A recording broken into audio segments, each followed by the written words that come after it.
नांदेडचे तीर्थक्षेत्र म्हणून प्रसिद्ध असलेल्या कोलंबी गावात सर्वत्र सीसीटीव्ही कॅमेरे तैनात करण्यात आलेत। मुख्यमंत्री समृद्ध पंचायत राज अभियानांतर्गत संपूर्ण गाव कॅमेऱ्याच्या निगराणीत आणण्यात आलंय।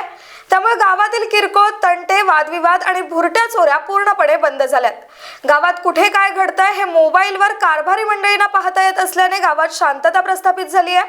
त्यामुळे शासकीय निधीचा नीट वापर केल्यास काय होऊ शकतं हे कोलंबी गावाने दाखवून दिलंय। रातोळीकर ग्रामपंचायत अधिकारी कोलंबी। तीर्थक्षेत्र कोलंबी येथे मुख्यमंत्री समृद्ध अभियानांतर्गत विविध विकास कामं करण्यात आली व बरीच विकास कामं ही प्रगतीपथावर आहे। यामध्ये लोकसहभागातून वनराई बंधारा उभारण्यात आलेला आहे।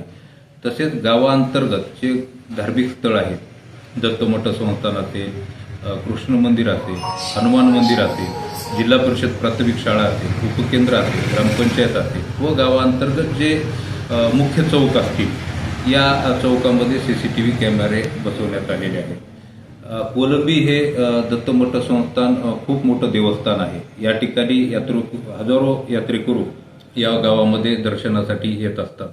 त्यामुळं सुरक्षिततेच्या दृष्टिकोनातून ग्रामपंचायत कार्यालयाने सीसीटीव्ही कॅमेरे या ठिकाणी बसवलेले आहेत आणि येणाऱ्या काळामध्ये भरपूर विकास कामं या ठिकाणी आम्ही कोलंबी नगरीमध्ये करणार आहोत। या अभियानामध्ये ग्रामस्थांचा उत्स्फूर्त प्रतिसाद आम्हाला लाभत आहे आणि ज्यावेळी ग्रामस्थ आपल्याला सहकार्य करतील त्यावेळी गावाचा कायापालट होण्यासाठी वेळ लागणार नाही असं माझं मत आहे।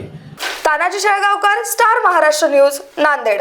नवनवीन घडामोडी पाहण्यासाठी स्टार महाराष्ट्र न्यूजला सबस्क्राईब करा आणि ताज्या बातम्यांचे अपडेट मिळवण्यासाठी बेल आयकॉनला प्रेस करा आणि परिपूर्ण बातमीबरोबर रहा, इतरांपेक्षा एक पाऊल पुढे।